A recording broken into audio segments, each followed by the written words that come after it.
guys, this is Doug from Two Rebels Off Grid. I'm going it solo again. You only have to suffer with me a few more times before Keri gets back. If you're new to this channel, we are a beginning amateur homesteader bunch. And we've just sold everything. We bought property in Cochise County, Arizona, and we are setting up our life, the rest of our life here, guys, living off-grid. In today's video, we are going to be talking about gabions and washes again. Can't get enough of those two things.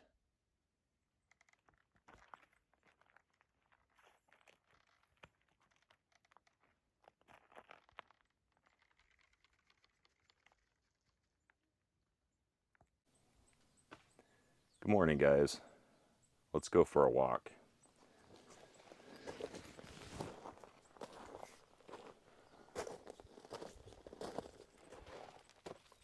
Yesterday, I got 3 loads from my tractor of big rocks. There's some gabion material, some wire meshing. Today, I'm probably going to start putting up the last. I think I'm gonna need 3 gabions to finish this front. You notice this is my main drive thoroughway, and we're trying to make it look nice in the front, so when you approach this place it looks like maybe you're going to Transylvania. Going up to the castle. And because I like those things, Keri likes those things, there might be elements of old world stuff going on our property.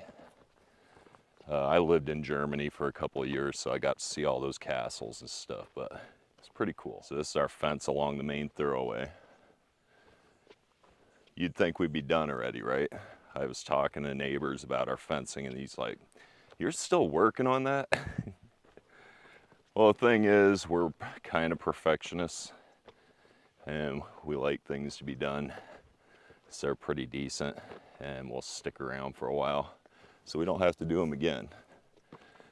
But what's been taking us so long is we've been making these gabions. You'll see them as I'm walking by. These gabions take about maybe 2 hours a piece. If you consider I'm having to drive my tractor all the way up to the top of the hill and find the rocks, because they're in between bushes and everything else. They're not just scattered about. I'm actually making a walkway up there to where my blacksmith kiln and my bonfire circle is going to be, which is at the very top of the hill. You watch The Lord of the Rings where they're like, "Light the beacons." Well, I might be lighting beacons up on top of that hill eventually one day. These gabions, when this roadside is finished, there will be 17 of them. You got a gabion, 2 posts, and another gabion. We kind of showed you in the old videos, the last few videos, that these gabions are pretty big, pretty solid. They're not lightweight.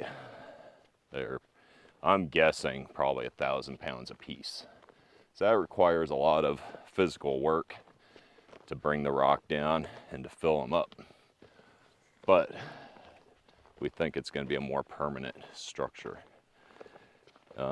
And when it does deteriorate, it's going to have some decent interest to it. But what I walked you up here for is I've been working on people mentioning gates, right?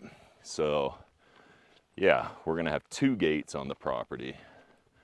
One we call the north gate, and the second we call the south gate. South gate is where our camper is at the moment. So it's a driveway, but it's also where our home is at the moment. But this gate we want to get secured, because then this brings the north corner and the eastern side of our property, it completely secures it. So I've been working on this. It's not the gate. I'm going to do a video on the actual building of the gate. But if you can see, we did these massive cairns that probably weigh 2,000 pounds each. 6x6s posts running straight up them, and they are secured by gravity alone. Gravity, the bolts going through it go about halfway to the center of the gabion, the obelisk, whatever you wish to call them, and just sheer gravity holds this post in place. And the hardest part about that was finding level, because this is a slope. When I grade this out, the road will be level, but the land right here is about a foot difference. It's about a foot off. So had to haul that rock up from the top of that hill up there and brought it down. And how I brought these two fences together is I went barbed wire, cairn, hog panel fencing is whatever you want to call it. So we have this hog panel coming together, and it is connected directly to this cairn.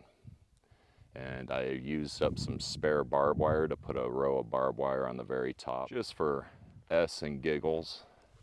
So I got these serious bolts for, it's going to hold the fence up, and I tacked in this mesh with some serious U nails, and we are going to shuggy band this in place. I know that I should have did it before we put the post in, but I believe this wood is designed to lay directly on the surface of the ground, so I'm not too concerned about it. So it doesn't necessarily need the shuggy banding, but we want it to be black, that wood to be black. Same with this one. So the hardest part of this was just leveling it out, making sure those bolts equal out. And there is a 16.5-foot gap between that bolt there and this bolt here. And we are going to build the gates, but not yet. We want to finish this whole entire front side first, which requires that I go all the way down there and close up the last of the east side, or the roadside gabion. So I need to do two big ones like this and another small one, so that I can get to the same stage with the south gate.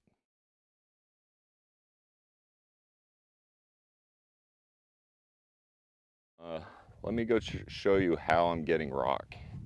I'll be up on the top of the mountain showing you how I get the big rock, but what I basically do is I take my grater and I grate down all the medium-sized rock, and I brought it down to this point in the road for a reason. That reason is this wash. I'm building this so that water can flow through it easily, but it's going to be a little more complex than that. It's going to be, let me back away here. So, low spot where the water flows, road. Other options for water to travel and come over the road where I don't want it to. And because this is higher up, water will come down here too, come down the road and not necessarily cross where I want it to. It might come down and cut a new path through here and mosey on down to, this is what we call Willow's swimming hole, because after it rains, this fills up with water and makes a small pond. But back to what I was talking about. Also, low spot here. So my intention is to bring a lot of this type of rock here to build up a bank around this edge here and around this edge here, and bring it up about 1/2 foot. And with the help of a little bit of this iron mesh right here filled with rock, and this planted in with grass, or just let it naturally fill in with grass, it will hold this here. It'll cause a nice level spillway, so when the water comes up here, it won't flow around here. It'll just gently come over here, fall, go through this rock and grass and into where it's got to go without wiping the road out. So that's what I'm doing with the medium-sized rocks. And to get the gabion rocks, we got to go up to the top of the hill.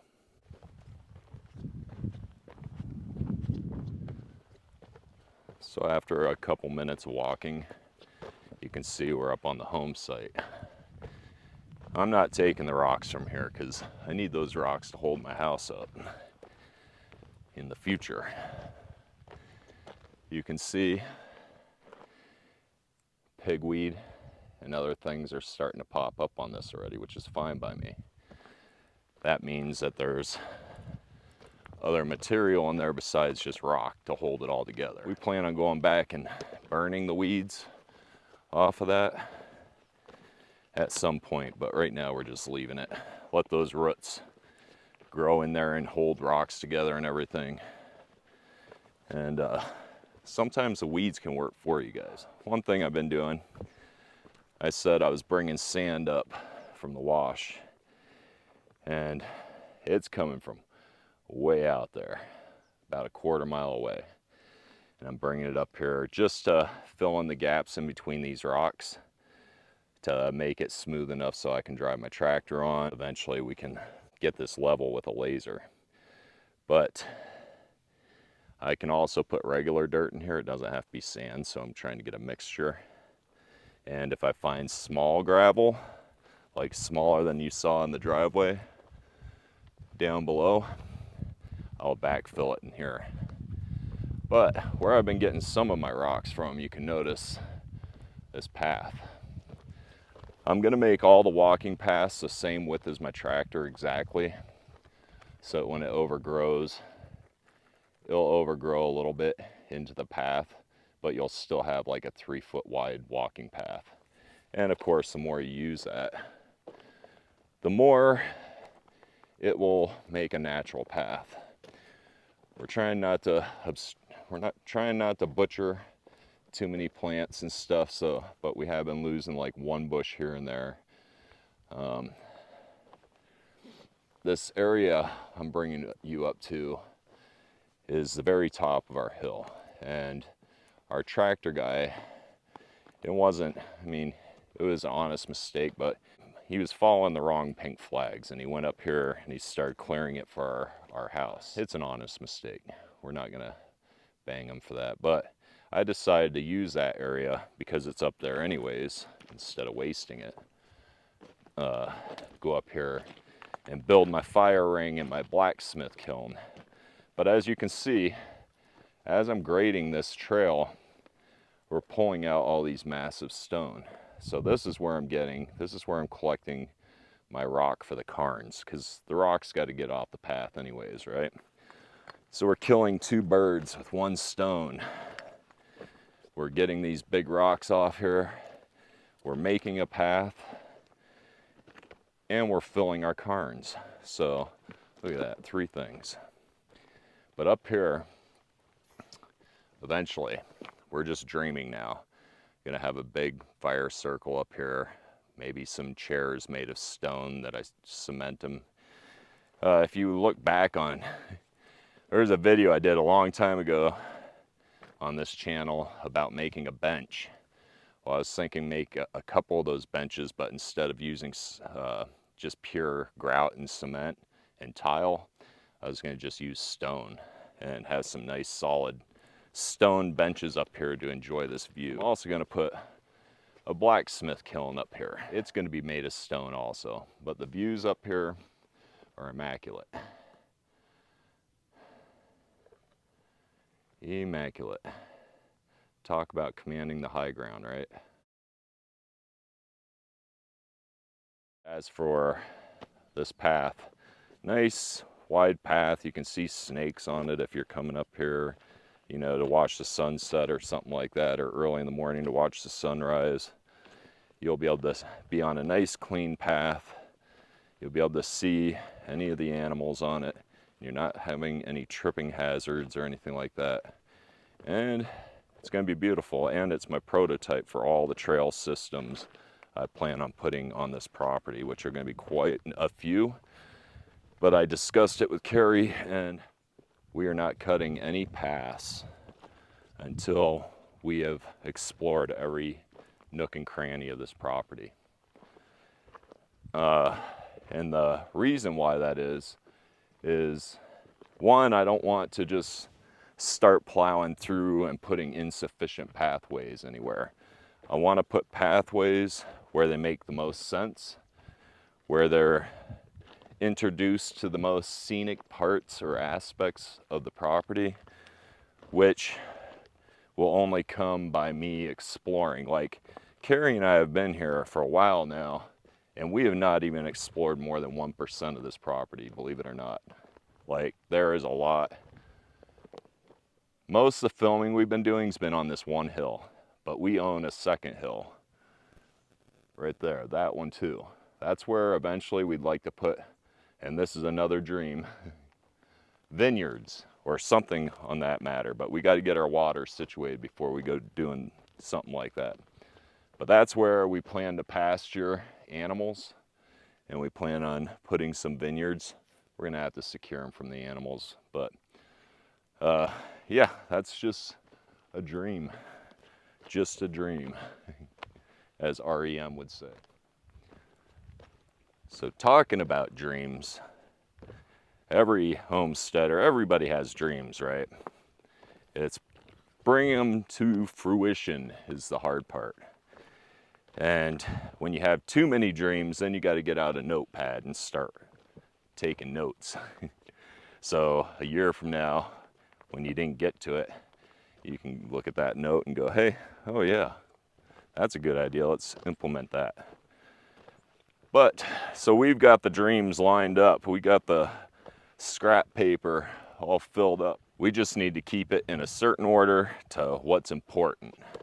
So, although I'm working, clearing that trail for that fire pit up on top of the mountain, it's not necessarily important that I have a trail up there right now. What's important is that I'm getting rocks to fill my cairns down below. And eventually my retaining walls for my washes. Another dream right here. You notice that we park our tractor up here. We don't do that anymore because we have a place for Bonnie now. But I've back cleared this whole thing. This is where the tractor barn will probably be.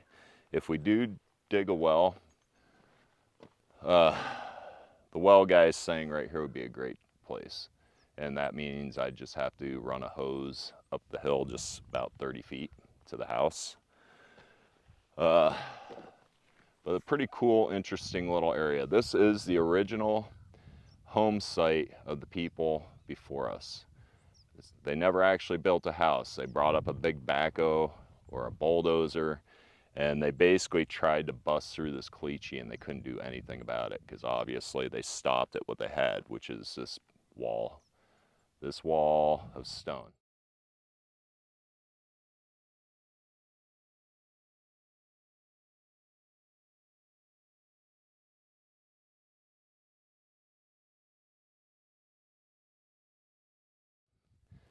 But I'm thinking, you know how goats and sheep like to climb up on rocks and stuff anyways? Wouldn't it be cool if I put a sheep house, or a goat house, I mean, right on top of these rocks, just clear the vegetation and build the goat house right on top of these rocks? I think they'd be in heaven, right? So we're thinking about putting goats up here, and I was thinking about just throwing that idea. Let's walk down here a little bit. I'm thinking, initial thoughts, it's not guaranteed that I'm going to do this. I'm thinking on putting the sheep house somewhere in here. And why I'm doing that is because when you free range them, you need to pasture them and rotate those pastures once in a while. And here would allow me that option to put in multiple fencing or even temporary fencing like electric wire to pasture them directly from this hill. So they wouldn't have to cross a road, they wouldn't have to cross the parking lot of our house or anything. They'd be able to just come down here. I'd release them into one of 3 or 4 gates up here, and they'd be able to come all the way down this hill and do their foraging. When you get on your property, you might not know. I mean, you might have dug a few pits or something like that to try to figure out what's under your feet. There's a few different ways you can figure out what's under your feet without using a shovel. I'm going to show you one of those ways to discover where your rock is, where your dirt and clay, your sand is, where organic materials are. But we got to go down one of the washes to show you. While we're on the road, you can see more of this rock I'm bringing down, right? I brought it down from grading this driveway. This is going to the south gate. So I've been dragging these rocks down here with the grader. And this culvert down here, you can see the extent. That's about 3 feet across, but this is a crevice formed from water crossing the road. So we can intervene and cut a swale here to form it so it does not cross the road anymore and have it dump into the culvert down below. But in the meantime, I need to slow the water that is coming down here. I need to slow it down, so I'm dragging these rocks down here. Initially, I'm going to backfill this crevice. And it's kind of hard to see it in this light, but this thing really cut through deep and wide. This is about 10 feet wide now. So it brought all this material down and into the huge wash down below on both sides. So this can be fixed. It's not a hard solution whatsoever. I plan on backfilling it with gravel, rock. Then I plan on having step waterfalls using the native rock here. If I can put down about 6 or 7 nice size waterfalls, the water will come down this driveway. What doesn't get diverted onto this side, what is inevitably going to come down this way, will come down here and gently flow over top of these stepping waterfalls, and not just come through here like a torrent and wipe all this stuff and send it down this way. All right, let's get focused, Doug. Let's get focused. My dog, she's hot. She's sitting in the shade down there. She knows the good spots. I wanted to show you how to tell what kind of rock or dirt or what have you under your ground. And I was going to walk up a wash, but I'll just use it here for example. So what am I looking at here? I am looking at the cut that water made. Water cut this in this wash. And is what we are seeing is this is a profile slice of what is under our property. So you can see there's about 3 feet of what appears to be pretty dang good dirt. Has little pebble sized gravel in it, a few, fist size gravel. And then you get down below this, and this is where you start seeing caliche. So now I know that down here by the south gate, I have a good 2 feet of soil that I can plant into, or I can extract the soil and use it for raised beds, or incorporate it with organic material and make super soil for my growing techniques. But down here, it appears that it's going to be possible. And I'm going to show you another spot up above, and I'll show you the difference. So we got 2 feet soil, and down is caliche, and probably below that is bedrock. Just go find a wash or a stream or something where the water has cut a profile into your terrain, and really have a good look at it. And the other thing you want to do is you want to look at what's growing on top of that. So remember when I was talking about washes, how they start with micro tributaries, and it starts out from sheet runoff. Now we're going to profile the wash that's up here. Now here is a whole different story altogether. Rock, big rock, more rock.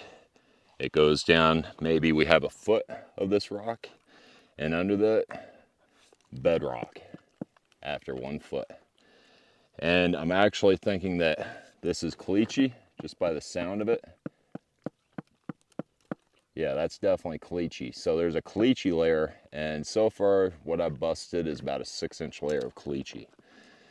And under that's bedrock. Let's go down a little further. We go through here. This is what a wash looks like. Now, I am at a disadvantage here in Arizona. When I lived in Colorado, I could tell you what every single plant was. Not by their scientific name, but by their generalized name. And I knew probably 15 edible plants that I could find in any square mile to live off of. But here in Arizona, I don't know squat. So here I must relearn what all the botany is here. But I walked down this wash earlier, and I'm gonna show you the extent of damage that this water can do. This is just a small wash, probably 3 feet wide, but the amount of water that must be coming through here is just extraordinary, because that's a 10-foot deep pit. And I'm gonna get down there for you guys, show you something. All right, so down here, I would say, so I'm 6'5", so we're probably in an 8-foot pit, basically. But if you look here, there is no dirt whatsoever on this hill. This is pure caliche and rock. Pure, hear that sound? Caliche and rock. So this is the upper half, eastern side of our fence line. This is the wash. So we went from bedrock being literally 6 inches below the rock to now we have rock, maybe a foot of topsoil, and then pure caliche and mixed boulders and rocks all the way down. And then here in this pit is accumulated sand, fine sugar sand. And it's still damp because it rained last night. But the next thing you want to observe, once you've realized the profile of your soil structure here, is you want to observe what's growing above. And this is also a good time to point out how these plants grow their roots. If you've ever wondered like how a mesquite tree forms its roots into the soil, so if you need to remove one in the future or plant one, you'll know by looking here. And you can see some of these plants, almost all of them grow these deep tap roots here in the desert, and that's for survival. But can you imagine these drilling their roots like this? It's coming right out of that rock. That's just the power of trees. Nature in itself is powerful, guys. Between the water, the trees, everything that God shows you is very powerful. And it's a character of his nature.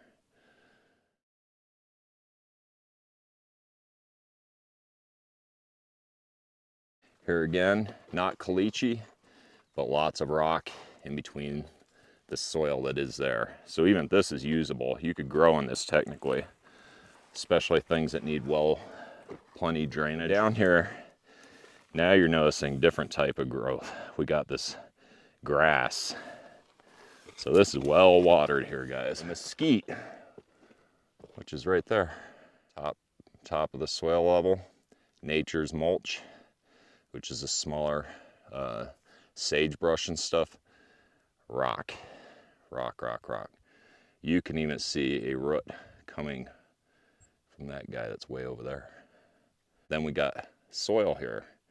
So I walked down this wash and notice it gets more and more soil. As you saw, the first little cut through washway had a lot of dirt in it actually. I don't know how to identify these plants, but I do notice that things are taller here by a good couple feet each. And here, just right behind me, this is all dirt. Pure dirt. So lots to learn here, guys.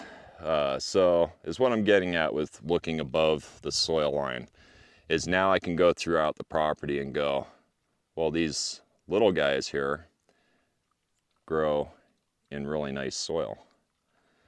Whereas these scraggly thickets, these pointed, really nasty plants tend to grow in the rock. So now I can look throughout the property. I can remember that in my mind. And when I'm walking through the property, I'll look at these scraggly bushes and know that this kind of is the generalized profile of the soil underneath, which isn't a bad thing. It doesn't look that bad, actually. I think you guys got the gist. Some of you know a lot more than I know. I'm just rambling on here. It's just interesting to get out this early morning, take a walk, let you guys see some things, maybe learn something maybe you didn't know about, or maybe you got an aha moment or something like that. That's what I'm trying to do here, guys. That's what Keri and I both are trying to do. Right behind me is where two washes come together. I don't know if you can see that, but we got this wash right here and that wash where the dog's in. They come together, and that's kind of interesting to me. But it's pure mounds of dirt and deposits that you can use to grow with. You know, if we continue down this wash, it would bring you to that culvert that I showed you in the beginning of the video.